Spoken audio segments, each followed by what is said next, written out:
Hi friends, good morning. Welcome to our channel important topic. हम लोग UP triple S C के लिए 2022 जो अभी एग्ज़ाम होने वाला है, बहुत ही कम समय बचा हुआ है। उसके लिए आपके लिए बायोलॉजी का एक सेक्शन होता है दोस्तों, रोग और उपचार। ये किस वजह से कौन सा रोग होता है और आप समझते हैं इसकी इम्पोर्टेंस कि कितना इम्पोर्टेंट है। इसमें से 2 क्वेश्चन हमारे ज़रूर आ जाएंगे, क्योंकि 2-3 ही सिलेक्टेड टॉपिक होते हैं बायो से जहाँ से सबसे ज़्यादा क्वेश्चन बनते हैं। तो आज हम इसको कवर करेंगे दोस्तों, और आप अपनी तैयारी को बहुत अच्छे से दिशा में ले जाइए, बिकॉज अब समय बहुत ही कम रह गया है। अच्छे से अपने टाइम को मैनेज कीजिए। तो चलिए दोस्तों, और अगर आप चैनल पर नए हैं तो प्लीज़ इस छोटे से चैनल को सब्सक्राइब कीजिएगा। हमें आप लोग की सपोर्ट की बहुत ज़्यादा ज़रूरत है दोस्तों। प्लीज़ हम लोग के चैनल को सब्सक्राइब कीजिए, हमें भी थोड़ा अच्छा लगता है, मोटिवेशन मिलता है। तो चलिए दोस्तों, शुरू करते हैं, ज़्यादा समय नहीं लेते हुए शुरू करते हैं। आज ही हमारा मानव रोग और उपचार हमारा टॉपिक होगा। तो चलिए, जीवाणु सबसे पहले हम लोग देख लेते हैं। जो बैक्टीरिया जनित रोग होते हैं, जिनके रेस्पॉन्सिबल जो बैक्टीरिया होते हैं हमारे दोस्तों, ये क्वेश्चन बहुत इंपॉर्टेंट रहता है कि इनमें से कौन सा रोग जीवाणु से होता है, वायरस से होता है या प्रोटोजोआ से होता है। सबसे ज़्यादा क्वेश्चन ऐसे पूछा जाता है, तो आप इसको ज़रूर से याद रखिएगा। इसीलिए मैं आपको सेक्शन वाइज करा रही हूँ। तो सबसे पहले जीवाणु से, फिर वायरस से, आगे जो भी प्रोटोजोआ या फिर फंगस से जो भी होगा, सबको अलग अलग सेक्शन में करके हम लोग इसको देखेंगे। तो आप इसको अच्छे से याद कर लीजिएगा। और दोस्तों, इस सेशन की पीडीएफ आप लोग हमारे टेलीग्राम चैनल से ले लीजिएगा, जिसकी लिंक डिस्क्रिप्शन बॉक्स में मिल जाएगी। आप इसको पीडीएफ से एक बार और रिवाइज कर लेंगे तो फिर आपको वो ज़्यादा अच्छे से याद हो जाएगा।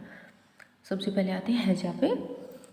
इसके जो वो है वायरस बैक्टीरिया है, जो विब्रियो कोलेरी बैक्टीरिया से होता है ये। और आप इसके लक्षण तो जानते हैं, उल्टी, दस्त, शरीर में पानी की कमी, डिहाइड्रेशन हो जाता है। और इसका उपचार आप छोड़ दीजिएगा, उपचार को इतना इम्पोर्टेंट नहीं है, आप पीडीएफ से रिवाइज कर लीजिएगा तो ये काफ़ी रहेगा। अगर आप चाहें तो, अगर आप स्किप भी करेंगे तो इतना ज़्यादा कोई इम्पोर्टेंट नहीं है, क्योंकि अभी लास्ट टाइम में सिर्फ वो कीजिए जो बिल्कुल जिससे 1 नंबर का क्वेश्चन आना जरूर तय है। चलिए नेक्स्ट पे आते हैं डिप्थीरिया। डिप्थीरिया हमारा कोरिन बैक्टीरियम डिप्थीरिया, ये तो डिप्थीरिया ही आएगा, तो आप इससे समझ ही जाएंगे डिप्थीरिया। इससे क्या होता है दोस्तों, गले में कोई झिल्ली टाइप बन जाती है और उससे सांस आने में बहुत दिक्कत हो जाती है। और बुखार वगैरह तो अपना होता ही है फिर उसमें। और इसके लिए डीपीटी का टीका लगाया जाता है दोस्तों, डीपीटी। टीबी पे आते हैं दोस्तों, टीबी छेरो ट्यूबरकुलोसिस भी कहते हैं, माइकोबैक्टीरियम ट्यूबरकुलोसिस। ये टीबी की जो फुल फॉर्म होती है फ्रेंड्स, ये ट्यूबरकुलोसिस ही होती है। और ये इसी के बैक्टीरिया का नाम भी ट्यूबरकुलोसिस है, तो आपको इसको भी याद रखने की कोई इतनी ज़रूरत नहीं होगी, हल्का सा माइंड में रखना। आप लोग सभी टीबी के तो लक्षण जानते ही होंगे, जो खांसी, बलगम, खून आना, शारीरिक दुर्बलता। और टीबी के लिए दोस्तों ये टीका जरूर याद रखना, बीसीजी का टीका लगाया जाता है और डोट्स वाला उपचार किया जाता है। चलिए आप मुझे कमेंट में बताइए डोट्स की फुल फॉर्म क्या होती है। कुष्ठ रोग, लेप्रोसी पे आते हैं। कुष्ठ रोग माइकोबैक्टीरियम लेप्री के द्वारा होता है। लेप्रोसिस को कहते हैं, इंग्लिश टर्म आप देखिए, लेप्री से ही इसको आप रिलेट कर लेंगे। इसमें क्या होता है, कुष्ठ रोग में शरीर पर चकते संवेदनशीलता की समाप्ति हो जाती है, अंगों का सड़ना गलना शुरू हो जाता है। कुष्ठ रोग शरीर पर फफोले बनने लगते हैं, फूटने लगते हैं और सारे शरीर में से पानी पानी निकलने लगता है। इसको एंटीसेप्टिक दवा से, सल्फर युक्त जल से स्नान। टिटेनस में आते हैं। टिटेनस तो टिटेनी नाम से ही बैक्टीरिया है इसका, देखना आप जरूर, ये जरूर याद रखना दोस्तों, ये सब बैक्टीरिया वाले डिजीज मैं आपको बता रही हूँ, इसको जरूर अलग से याद रखना। उसके क्या पैरालिसिस हो जाता है टिटेनस से, अंगों का अकड़ जाना। इसको लोकजा भी कहते हैं दोस्तों, लोकजा। इसमें शरीर धनुष के आकार का हो जाता है, धनुष टंकार इस तरीके का, इसे भी धनुष टंकार भी इसका नाम लिया जाता है। चोट लगने, जंग लगे लोहे की वस्तु, टिटनेस आपको पता है, कोई लोहे की वस्तु अगर हमारे शरीर को हिट करती है तो उससे टिटनेस हो जाता है। चलिए नेक्स्ट पे आते हैं। टाइफाइड। टाइफाइड साल्मोना टाइफिड बैक्टीरिया से होता है। इसमें बहुत तेज बुखार होता है, सर दर्द, शरीर में दाने निकलना और आंतों का अल्सर। सबसे ज़्यादा दोस्तों जो टाइफाइड में हमारे ये पूछा जाता है कि कौन सा हमारे शरीर के कौन से एरिया को इफेक्ट करता है टाइफाइड, तो वो सबसे ज़्यादा करता है आंतों को। सबसे ज़्यादा आंतों का ही बुखार कहा जाता है एक तरीके से टाइफाइड को, तो आप याद रखिएगा इसका इफेक्टिव पॉइंट भी हमारे शरीर में। चलिए कुकर खांसी पे आते हैं, जिसको पर्टुसिस भी कहते हैं, काली खांसी भी कहते हैं, कहीं कहीं इसको कुकर खांसी भी कहते हैं। वो जो बहुत ही बुरी तरीके की खांसी होती है, कुकर खांसी लगातार होती है 10-15 मिनट तक, उसको कहते हैं कुकर खांसी। और इसको इंग्लिश में कहते हैं वूपिंग कफ। इसको पर्टुसिस, जो इसके इंग्लिश में नेम है ना पर्टुसिस से इसका बैक्टीरिया का नाम है। इसमें ज्वार बुखार रहता है, सांस लेने में समस्या होती है। इसके लिए दोस्तों डीपीटी का टीका लगाया जाता है। डीपीटी का टीका दोस्तों आपको बताऊँ 3 रोगों के लिए लगाया जाता है। डी मीन्स डिप्थीरिया, पी से पर्टुसिस जो हमें अभी काली खांसी देख रहे हैं, और टी से टिटिनस जो हमने अभी ऊपर देखा है टिटिनस। तो डीपीटी का टीका 3 रोगों के लिए होता है, डिप्थीरिया, पर्टुसिस और टिटिनस। पर्टुसिस मीन्स काली खांसी। होप सो आप समझ रहे होंगे। अगर प्लीज़ आपको ये सेशन बहुत अच्छा लग रहा है दोस्तों, अपना एक कीमती सा सब्सक्रिप्शन दे के हमें चैनल को सपोर्ट कीजिए, और हमें बहुत अच्छा सा मोटिवेशन मिलता है, ताकि हम लोग आपके लिए एक बेहतर से बेहतर वीडियो लाने की कोशिश कर सकें दोस्तों। अभी हम लोग को आपके सपोर्ट की बहुत ज़्यादा ज़रूरत है। इसीलिए फ्रेंड्स, अगर आपको अच्छा लग रहा है तो आपसे रिक्वेस्ट है, आप लोग हमारे चैनल को ज़रूर सब्सक्राइब कीजिएगा। चलिए न्यूमोनिया पे आते हैं। न्यूमोनिया की जो बैक्टीरिया है वो न्यूमोनी ही करके होगी। आप इसको याद रखने की ज़रूरत भी नहीं है, इसी से मिला रही है। पर कभी कभी ऐसा होता है दोस्तों, न्यूमोनिया हटा के दे देता है डिप्लोकोकस, तो इसलिए हल्का सा थोड़ा याद देख के रखिएगा। इसमें भी न्यूमोनिया में आप तीव्र ज्वर होता है, सांस लेने में दिक्कत होती है दोस्तों। हमारे जो फेफड़े होते हैं, फेफड़े में दिक्कत हो जाती है न्यूमोनिया से, उनमें दर्द होने लगता है, सीने में दर्द हो जाता है और जुकाम जैसी रहती है। एंटीबायोटिक से दोस्तों, जो एंटीबायोटिक होती है दोस्तों बैक्टीरियल डिजीज में ही वर्क करती हैं। आपने भी सुना होगा एंटीबायोटिक दवा है, वो सिर्फ बैक्टीरियल जो डिजीज होती हैं, जितनी मैंने ऊपर बताई, वो सिर्फ इन्हीं में वर्क करेंगी। जो वायरस हो गया या फिर अदर से जो भी डिजीज होती हैं, तो उनमें वो वर्क नहीं करती हैं। तो अगर मैं आपको इसलिए बता रही हूँ कि अगर ऑप्शन में इस तरीके का है कोई एंटीबैक्टीरियल, तो आप उसको एलिमिनेट कर सकें। अगर हम उन लोगों को आसपास की थोड़ी सराउंडिंग की जानकारी होती है, तो हम 1-2 ऑप्शन ऐसे भी एलिमिनेट कर जाते हैं, तो आंसर के पास पहुंच जाते हैं। चलिए नेक्स्ट पे आते हैं, वायरस जनित। अब तो हमारे बैक्टीरियल डिजीज खत्म हो गई है, अब जो वायरस से रोग होते हैं उनको देखना इम्पोर्टेंट है दोस्तों, याद रखना बिल्कुल। चिकन पॉक्स, जो छोटी माता, वो गाँव में जो माता निकल जाती है, आपने देखा होगा, बहुत वो बन जाते हैं, मोटी मोटी पिंपल सी दाने दाने से निकल जाते हैं, रेडनेस सी आ जाती है पूरे शरीर पे। इसके जो हैं वायरस वेरियोला मेजर माइनर, इसके लक्षण बुखार होता है, सिर दर्द, शरीर पर फफोले जो मैं बता रही हूँ, उल्टी और कमजोरी। और इसका देखो उपचार कोई भी नहीं है ऐसा कोई प्रभावी। नीम की पत्तियाँ, तो ये तो अपना घरेलू उपचार है, पर इसका कोई एक प्रभावी उपचार नहीं है दोस्तों। बैक्टीरियल डिजीज से वायरस डिजीज जो होती है ना, वो बहुत खतरनाक होती है। जैसा आपने कोविड-19 की सेकेंड वेव देखी होगी, कोविड-19 भी वायरस जनित रोग है। इसीलिए पोलियो में आता है, पोलियो वायरस से ही होती है, और मांसपेशियों का संचालन बुरी तरह प्रभावित हो जाता है। पोलियो से दोस्तों हमारा नर्वस सिस्टम जो होता है ना, पोलियो उसी को डैमेज कर देता है, जिससे हमारे माइंड के जो सिग्नल्स होते हैं वो हमारी बॉडी में नहीं पहुंच पाते, और दोस्तों जो हमारा ये हम लोग पक्षाघात हो जाता है, जिसको हम लकवा कहते हैं, इस तरीके से हो जाता है। OPV की पोलियो ड्रॉप पिलाई जाती है, ओरल पोलियो वैक्सीन। OPV की फुल फॉर्म है दोस्तों ओरल पोलियो वैक्सीन। चलिए रेबीज पे आते हैं। नेक्स्ट है हमारा रेबीज जो होता है दोस्तों, रेबीज लाइसा वायरस से होता है। और रेबीज दोस्तों ये कुत्ते के काटने से हो जाता है। आपने देखा होगा पागल कुत्ता जो काट लेता है, इसका पागल कुत्ता इसके वायरस का वेक्टर होता है, इसका वाहक होता है, उसके अंदर वायरस होता है। तो अगर वो हमें काट लेता है तो वो वायरस हमारे शरीर में पहुँच जाता है। इसमें सर एवं गले में दर्द होगा, ज्वर होगा, पानी से भय लगेगा। उससे रेबीज दोस्तों आपने देखा होगा, आदमी जो हो जाता है पानी से डरने लगता है, बहुत तेज प्रकाश के प्रति उसकी असहनशीलता, मतलब वो हो जाता है, अनसेंसिटिव सा हो जाता है रेबीज में। चलिए एड्स पे आते हैं। Ads acquired immuno deficiency syndrome, मैं इसके आपको फुल फॉर्म बताता हूँ। एक्वायर्ड इम्यूनो डिफिशियंसी सिंड्रोम, इसकी फुल फॉर्म भी पूछ ली जाती है। इसका HIV वायरस होता है, ह्यूमन इम्यूनो डिफिशियंसी वायरस, ये इसके वायरस का नाम है HIV। इसको तो सभी लोग जानते होंगे। और ये हमारे जो इम्यून सिस्टम होता है उसको एकदम वीक कर देता है, उसको डैमेज कर देता है। तो इंसान ठीक ही नहीं हो पाता। अगर बुखार आ रहा है तो बुखार ही जाता रहेगा, अगर कोई भी दिक्कत है तो वही चलती रहेगी, क्योंकि हमारी जो वाइट ब्लड सेल्स होती है उन सबको डैमेज कर देता है और वही एंटीबॉडी बनाती है। चलिए यहाँ पे इनके बचाव के उपाय हैं। यौन संबंध, असुरक्षित यौन संबंध, रोगी को रक्त न चढ़ाना, वो रोगी अगर किसका होता है उसको ब्लड न देना, और उपयोग की गई वो सिरिंज अगर रोगी के साथ यूज की गई है तो उसे किसी दूसरे के साथ यूज ना करना। चलिए नेक्स्ट पे आते हैं हेपेटाइटिस। हेपेटाइटिस दोस्तों कई टाइप का होता है, ABCD इस तरीके में लिखा हुआ है, 6 प्रकार का होता है। कभी कभी ऐसा भी क्वेश्चन आ जाता है। तो हेपेटाइटिस वायरस ही इनका नाम है हेपेटाइटिस का, इसको आपको याद रखने की ज़रूरत ही नहीं है। हेपेटाइटिस में आँख, त्वचा, मूत्र लाल हो जाता है और रक्त में पित्त की मात्रा जो होती है हमारी, जो गोल ब्लैडर में बनता है, बढ़ जाती है।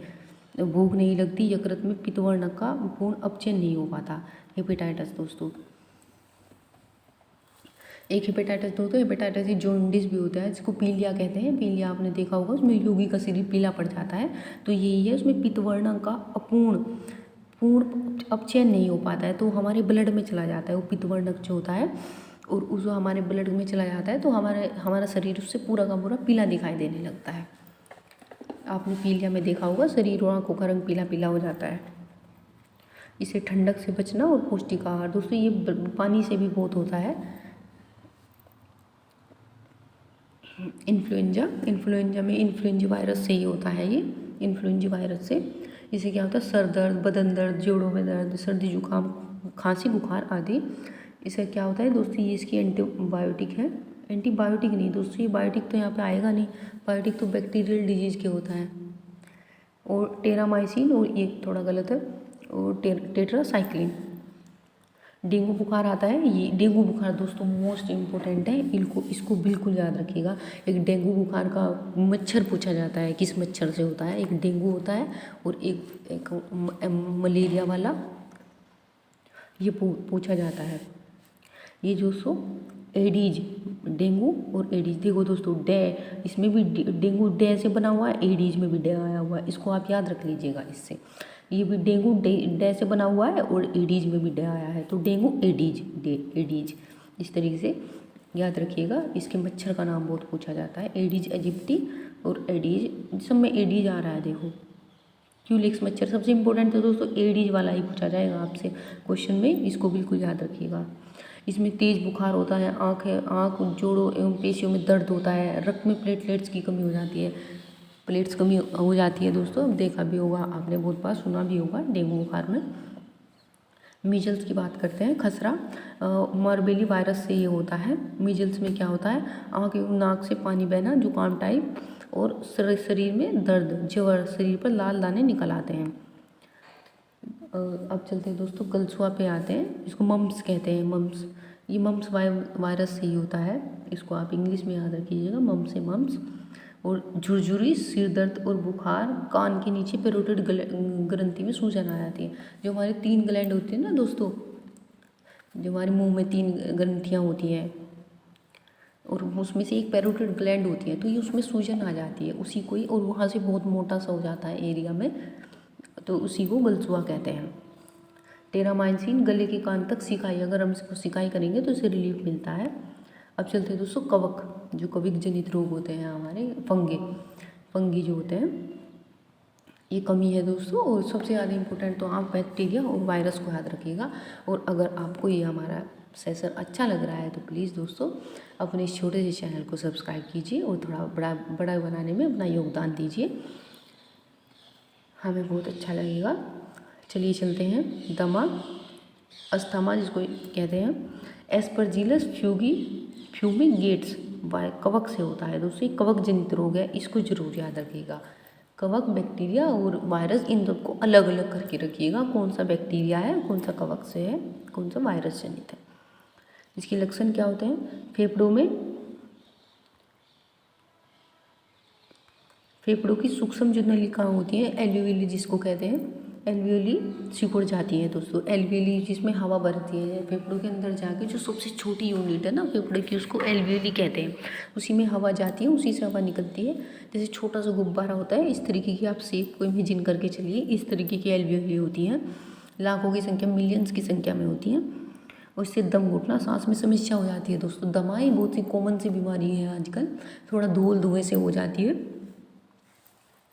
चलिए एथलीट फूड में टाइकोफाइटिन कवक से होती है। इसका कवक जो है वो पैरों में लाल चकत्ते पड़ जाते हैं, पैरों की उंगलियां के भी छोटे छोटे दाने हो जाते हैं, थोड़ा पैरों में खाज खुजली टाइप हो जाता है दोस्तों। चलिए अब नेक्स्ट पे आते हैं दांत को ट्राइकोफाइटोन कवक से ही होता है। ये दोनों एथलीट फूड और दांत दोनों एक ही कवक से होते हैं। दांत देखा भी होगा, तो कॉमन सी बिल्कुल बीमारियां हैं। कवक त्वचा के नीचे जाला बन जाता है दोस्तों, और जगह जगह चकत्ते से बन जाते हैं, और उनमें खुजलियाँ होती हैं बहुत ज़्यादा, गोल गोल टाइप के। और एंटी फंगल इनके लिए दवा आती है, जैसे उनके लिए एंटी बैक्टीरियल आती है, इनके लिए एंटी फंगल दवाएँ आती हैं। खाज भी इसी का थोड़ा एक्सटेंडेड रूप हम कह सकते हैं। एस्केरिस इसके बीज से होता है, कवक से। त्वचा पर लाल सफ़ेद चकत्ते, खुजली, इसके लिए भी एंटी फंगल दवाएं। और एक गंजापन दोस्तों, 4-5 डिजीज है जो कवक से होती है, इसको याद रखना। दाद, खाज, खुजली, गंजापन, एथलीट फूट, बस इनको ही ऐसे याद रखना। बस एक मेजर जो है दमा, उसको याद रखना है अच्छे से, क्योंकि दमा ही सबसे ज़्यादा पूछा जाता है। दाद, खाज, खुजली को थोड़ा कम इम्पोर्टेंस दे के उसको ज़्यादा दे दी जाती है कभी कभार। बस ये 4-5 है, इनको याद रखिएगा। टीनिया कैपिटिस, कवक सर के बालों की ग्रंथियाँ नष्ट कर देते हैं दोस्तों। गंजापन हो जाता है ना, तो कवक से जो हमारे सर के जो बालों की जड़ें होते हैं उनको नष्ट कर देते हैं, तो सिर गंजा हो जाता है। चलिए देखिए, ये सिर्फ इनसे दमा हो गया, एथलीट फूड, दाद, खाज, गंजापन। दाद, खाज, गंजापन तो एक जैसी ही बीमारी है, एथलीट फूड और एक दमा याद रखना। अब दोस्तों देख लें प्रोटोजोआ से मलेरिया। दोस्तों ये इसका मोस्ट इम्पोर्टेंट, जितना आप इम्पोर्टेंट कह सकें ये इतना इम्पोर्टेंट है मलेरिया, इसको बिल्कुल से याद रखना है। प्लाज्मोडियम नामक कवक प्रोटोजोआ से ये होता है। कवक नहीं, देखो मैंने इसलिए मिस्टेक्स कर दी, प्रोटोजोआ से होगा ये मलेरिया। ये बहुत आता है कि मलेरिया किससे होता है, प्रोटोजोआ से। ऑप्शन में बैक्टीरिया, वायरस सब दिया जाता है, ये प्रोटोजोआ इससे होता है मलेरिया से। और ठंड के साथ इसमें बुखार लगता है और आरबीसी की कमी हो जाती है, खून की कमी हो जाती है इसमें मलेरिया में। इसमें प्लेटलेट्स गिर जाती हैं हमारी। इसमें कुनेन और क्लोरोक्विन दी जाती है दोस्तों, हाइड्रोक्लोरोक्विन होती है दवा। और एक सिनकोना, ये क्वेश्चन भी बहुत आता है, जो ये कुनेन की दवा होती है जो मलेरिया में दी जाती है, वो किस पेड़ की छाल से प्राप्त होती है दोस्तों। ये कुनेन जो होती है दोस्तों, ये एक सिनकोना पेड़ है, ये सिनकोना, उसकी एक छाल से प्राप्त होती है। चलिए अब आते हैं दोस्तों डायसेंट्री पेचिस एंड अमीबा हिस्टोलिका, ये प्रोटोजोआ से होता है पेचिस। आप ये याद रखिएगा दोस्तों, सबसे ज़्यादा इम्पोर्टेंट आपका पेचिस का वो क्या है, किससे होता है ये, तो ये आएगा प्रोटोजोआ। दस्त के साथ खून आ जाता है, पेट में मरोड़, बार बार शौचालय ले जाना, इस तरीके की इसमें दिक्कत होती है। पानी को उबाल कर पिए, ये दोस्तों कंटामिनेटेड फूड एंड वाटर से ही फैलते हैं ज़्यादातर ये इस तरीके की बीमारियाँ। हैजा हो गया, पेचिस हो गया, इस तरीके से। अब आता है पायरिया। इन सबसे इम्पोर्टेंट दोस्तों पायरिया और मलेरिया, ये सबसे ज़्यादा पूछे जाने वाला है प्रोटोजोआ से, अगर प्रोटोजोआ से क्वेश्चन बनता है। एंड अमीबा और हिस्टालिका, मसूड़े से, पायरिया तो आपको पता भी होगा, मसूड़े से पस निकलता है, दांतों में, जड़ों में घाव हो जाते हैं, दांत बहुत दर्द करने लगते हैं, हिलने लगते हैं दोस्तों। विटामिन सी युक्त भोजन, रेशेदार खाद्य पदार्थ, हरी सब्जियां और गन्ना और फल आदि खाने से सही हो जाता है। निद्रा रोग, स्लीप डिसऑर्डर, इसमें दोस्तों निद्रा रोग में हमारी सांस बाधित होती है थोड़ी थोड़ी। ट्रिप्सोमा प्रोटोजोआ से होता है। शरीर में लसिका ग्रंथि बढ़ जाती है, जो हमारी लिम्फ्स होती हैं, लिम्फ्स वो बढ़ जाती हैं, जिसमें शारीरिक और मानसिक निष्क्रियता उत्पन्न हो जाती है। और सीसी मक्खियों को कीटनाशक दवाई द्वारा नष्ट करना, सीसी मक्खियों के द्वारा दोस्तों इसकी वेक्टर होती है सीसी मक्खियाँ इस प्रोटोजोआ की, और वो हमारे शरीर में ला देती हैं इसका प्रोटोजोआ को। अब लास्ट में आते हैं कालाजार और लीशमैनिया डोनोवानी इसका प्रोटोजोआ का नाम है कालाजार का। इसमें क्या होता है, तेज बुखार होता है। चलिए, ये दोस्तों हमारे आनुवंशिक रोग हैं। जैसे आनुवंशिक दोस्तों, या हमारे जो क्रोमोसोमल जो डिजीज होती है, उनमें अगर हम जितना हमारे 23 जोड़े क्रोमोसोम होते हैं ना, अगर उनकी किसी भी एक पेयर में या फिर किसी भी एक क्रोमोसोम में कुछ गड़बड़ी हो जाती है, तो जिनकी वजह से जो रोग होते हैं उनको आनुवंशिक डिजीज कहते हैं, जेनेटियल डिजीज कहते हैं। इसमें सबसे ज़्यादा दोस्तों इम्पोर्टेंट है कलर ब्लाइंडनेस। कलर ब्लाइंडनेस आता है इसमें। इसका एक अन्य नाम डाल्टोनिज्म भी है। इसमें रोगी हरे व लाल रंग की पहचान, ये इंपॉर्टेंट है दोस्तों, हरा व लाल रंग बहुत पूछा जाता है। हरा व लाल रंग, वर्णांधता में किस रंग को रोगी पहचान नहीं पाता है, हरे व लाल रंग को। और ये मुख्य रूप से पुरुषों में होता है और स्त्रियाँ इसकी वाहक होती है, मतलब पहुँचाएंगे तो स्त्रियाँ, और जो इफेक्टेड होंगे, जो बीमारी के लक्षण दिखेंगे वो पुरुषों को दिखेंगे। यह आनुवंशिक रोग है जो पीढ़ी दर पीढ़ी फैलता है, और औरत इसकी वेक्टर होती है। एक माता अपने बच्चे में इसको वो कर देती है। चलिए, ये हीमोफीलिया। नेक्स्ट पे आते हैं हीमोफीलिया।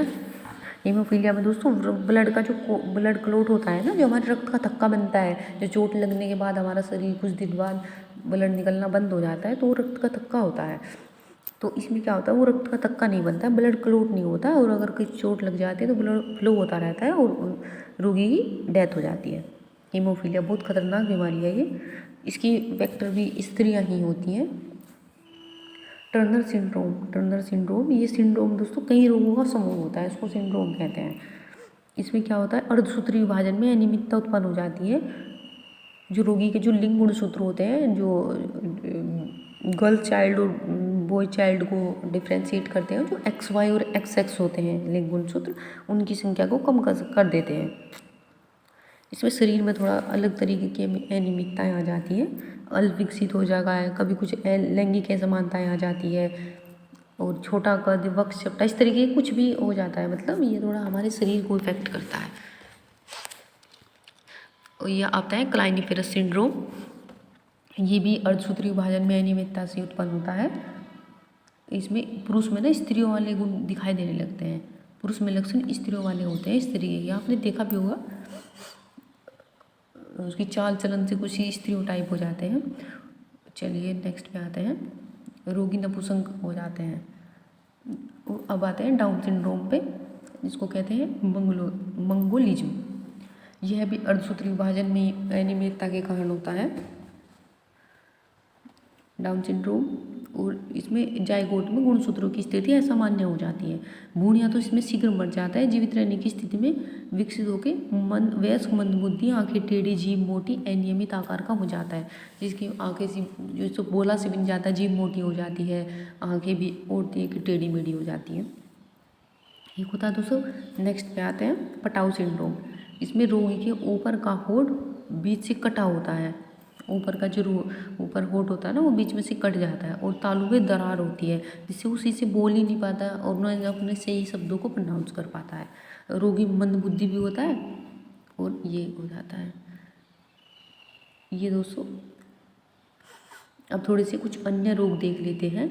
एपिडेमिक ड्रोप्सी, ये सरसों के तेल में आर्जी मोन के बीजों के तेल को मिश्रित करने के कारण होता है। जो सरसों के तेल में जो मिलावट आती है, उसमें मिलावट करने से ये होता है एपिडेमिक ड्रोप्सी।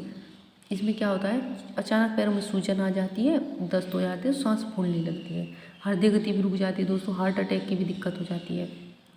न्यूरोलेथरिज्म अगले पे आते हैं। इसमें खेसारी की दाल खाने से होता है। आपने खेसारी की दाल सुना होगा, ये बहुत खतरनाक होती है दोस्तों। इसका आटा है, बेसन आदि मिला देने से होता है। खेसारी की दाल भी दोस्तों वैसे सही नहीं होती। इसमें मनुष्य धीरे धीरे कमज़ोर होने लगता है और घिसट कर चलना पड़ता है। क्वाशियोरकर आपने दोस्तों, ये प्रोटीन की कमी से होता है। देखिए, प्रोटीन की कमी से होता है। इसमें बच्चों की शारीरिक वृद्धि रुक जाती है। एक दोस्तों क्वाशियोरकर होता है, और मेरास्मस होता है। और इसमें भूख कम लगती है, शरीर में सूजन आ जाती है, और त्वचा रूखी कांतिहीन हो जाती है। अब दोस्तों आप बताइए, क्वाशियोरकर और मेरास्मस दोनों प्रोटीन की कमी से होते हैं, और तो फिर दोनों में अंतर क्या है? चलिए, मेरास्मस आ गया है, ये प्रोटीन और कैलोरी की कमी से होता है। चलो ये तो यहीं पे आपको डिफरेंस पता पड़ गई। तो दोस्तों मैं बताती हूँ आपको सिंपल सा करके। दोस्तों ये प्रोटीन की कमी से होगा। और ये प्रोटीन और कैलोरी जब हम अपने भोजन में कार्बोहाइड्रेट कम लेंगे, फैट कम लेंगे, तो उसकी वजह से ये होता है। इसमें क्या होता है, बच्चा बिल्कुल सूख जाता है, इसमें बिल्कुल सारे वृद्धि रुक जाती है, और दुबला, आंखों के नीचे गड्ढे, बिल्कुल एकदम कमज़ोर हो जाता है, हड्डियाँ दिखने लगती है, बिल्कुल एकदम बच्चा ऐसा हो जाता है, बहुत ही कमज़ोर। इसमें क्या होता है, इसमें बच्चे में सूजन आती है, जैसे पेट इसके घड़े के आकार का हो जाएगा, पेट बहुत मोटा हो जाएगा, कहीं से दुबला हो जाएगा, कहीं से पतला, कहीं से मोटा हो जाएगा, इस तरीके की। ये सिर्फ प्रोटीन की ही कमी से होता है। इसमें कार्बोहाइड्रेट और अदर कैलोरी की इसमें कोई डेफिशिएंसी नहीं होती है, बट ये जो होता है प्रोटीन एंड कैलोरी बोथ की डिफिशिएंसी से होता है। होप सो आप समझ गए होंगे। अब चलते हैं दोस्तों हाइपोग्लाइसीमिया। ये इंसुलिन के अतिस्राव के कारण रुधिर में ग्लूकोज की मात्रा कम होने लगती है, जिससे हाइपोग्लाइसीमिया रोग हो जाता है। इंसुलिन जब ज़्यादा हमारे ग्नाशय से इंसुलिन जो स्रावित होता है, जो हमारे मधुमेह को भी कंट्रोल करता है, उससे ग्लूकोज की मात्रा कम होने लगती है, वो कंट्रोल कम कर पाता है, इसलिए हाइपोग्लाइसीमिया। इससे जनन क्षमता, नेत्र दृष्टि क्षमता भी कम हो जाती है। अधिक थकावट, शरीर में ऐंठन होती है, व्यक्ति को बार बार दौरे आने लगते हैं। चलिए लीवर सिरोसिस, व्यक्ति अधिक शराब पीने और हेपेटाइटिस बी या सी के वायरस की चपेट में आने के कारण यह होता है। त्वचा और मांसपेशियों में कड़ी होने लगती है, इससे मनुष्य का लीवर धीरे धीरे काम करना बंद कर देता है। दोस्तों लीवर सिरोसिस, नाम से इसका लीवर समझ आ रहा है कि यार दोस्तों हमारी यकृत से इफेक्टेड है ये। अब चलते हैं दोस्तों ओस्टियोमलेशिया। ओस्टियोमलेशिया दोस्तों यह कैल्शियम और डी की कमी से होता है। दोस्तों ओस्टियोमलेशिया में दोस्तों हमारी हड्डियां बहुत कमज़ोर और मुलायम हो जाती हैं। अगर हम हल्का सा भी पकड़े तो हड्डियां टूटने लगती है।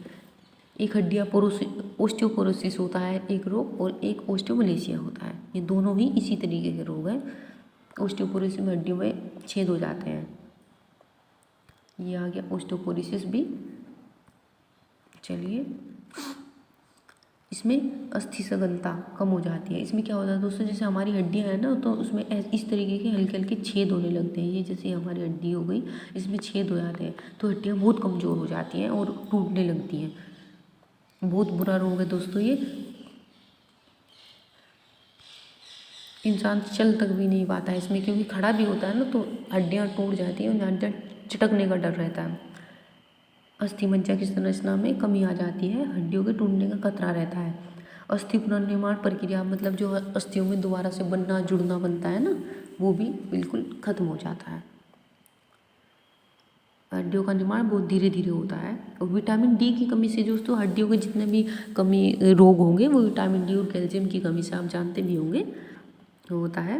और दोस्तों अगर आपको ये अच्छा लग रहा है तो प्लीज़ हमारे चैनल को सब्सक्राइब कीजिए और हमें सपोर्ट कीजिए। हमें बहुत अच्छा लगेगा आप लोग अपना सब्सक्रिप्शन अगर देंगे, इससे हम आपके लिए और अच्छा कंटेंट देने की कोशिश करेंगे। चलिए, और आप लोग हमारा परिवार बनने में भागीदार बनेंगे। सिफिलिस में ट्रेपोनोमा पैलिडी बैक्टीरिया से होता है। इसमें क्या होता है, शिशिर में योनि में लाल रंग के दाने। दूसरी जेनेटल रोग है, उसमें जो हमारे जेनेटल ऑर्गन होते हैं उसमें कुछ दिक्कतें आने लगती हैं। नेक्स्ट में आते हैं मोनोरिया। मोनोरिया में हमारे नाइसेरिया और गोनोराई बैक्टीरिया से होता है। ये भी इसी तरीके का दोस्तों रोग है। अंतस्रावी रोग जो होते हैं हमारे, जो अंतस्रावी ग्रंथियाँ होती हैं, और अंतस्रावी ग्रंथियाँ से जो रोग बनते हैं, इनके ज़्यादा स्राव होने से या कम स्राव होने से जो भी रोग होता है, ये उसी के बारे में है दोस्तों। इसको भी याद रखिएगा, ये इम्पोर्टेंट है बहुत। ये ऊपर वाला जो एक टाइम को आप छोड़ सकते हैं, स्किप कर सकते हैं, वैसे आपको नहीं करना है, बट अगर इन इमरजेंसी अगर आपके साथ हो, बट ये आप इम्पोर्टेंट जरूर याद रखिएगा। अंतस्रावी रोग, ये जाइगेंटिज्म, जिसको महाकाय रोग कहते हैं, इसको STH हार्मोन के द्वारा होता है। महाकाय रोग, जाइगेंटिज्म, ये दोस्तों जो हमारी जो होती है ना गले में थायराइड ग्रंथि, जिससे घेंघा रोग भी होता है, उसी की कमी से होता है, अगर वो स्राव ज़्यादा कर देता है। ग्वाइटर, ये होता है घेंघा, ग्वाइटर को घेंघा भी कहते हैं, याद रखना। ये थायरोक्सिन हार्मोन की कमी के कारण होता है, जो थायराइड ग्रंथि से रिलीज होता है हमारी, जो मैं भी बता रही हूँ। दोनों ही रोग हमारे थायराइड से रिलेटेड है। ये थायराइड के ज़्यादा निकलने से होता है और ये थायराइड के कम निकलने से होता है, याद रखना। टिटेनी पैराथार्मोन हार्मोन के कम स्राव के कारण होता है। एडिसन रोग जो होता है कार्टिन हार्मोन की कम स्राव से होता है। और बोनापन जो ग्रोथ हार्मोन होता है, जो हमारा पिट्यूटरी ग्लैंड से निकलता है ना दोस्तों, ग्रोथ हार्मोन, ये उसकी कमी से होता है। मिक्सिडोमा थायरोक्सिन हार्मोन के अल्पस्राव से होता है, मिक्सिडोमा में और क्वार्टर भी। ग्रेव्स रोग आप देखना थायरोक्सिन हार्मोन के कारण ही होता है। तो चलिए दोस्तों, इस तरीके से हमने जितनी भी डिजीज होती हैं बैक्टीरियल, वायरस, प्रोटोजोआ से, फंगी से, और जो हमारी जेनेटल डिजीज है, और ये अभी जो हमारी एंडोक्राइन ग्लैंड की कमी से जो हमारी डिजीज होती है, हमने सभी को देख लिया है। आप इसको कवर कीजिएगा, आपका एक क्वेश्चन भी आपका बाहर नहीं आएगा। इससे 2 क्वेश्चन आने के चांस होते हैं दोस्तों, 2 क्वेश्चन आपको इससे ज़रूर मिलेंगे, और आपके 2 में से 1 भी क्वेश्चन बाहर नहीं जाएगा। ये हमारा वादा है आपसे। आप इसको ज़रूर पूरा देखिएगा, बट पूरा देखिएगा, और इसकी PDF से जो आपको टेलीग्राम चैनल से मिल जाएगी, और उसका लिंक डिस्क्रिप्शन बॉक्स में है, उससे PDF से आप एक बार रिवाइज कीजिएगा, तो आपको सारे का सारा ये याद हो जाएगा, और आप एग्जाम में क्वेश्चन करके आएंगे। तो चलिए दोस्तों, थैंक यू। मिलते हैं आपसे अगली वीडियो में, तब तक के लिए नमस्कार, अपना ख्याल रखिए।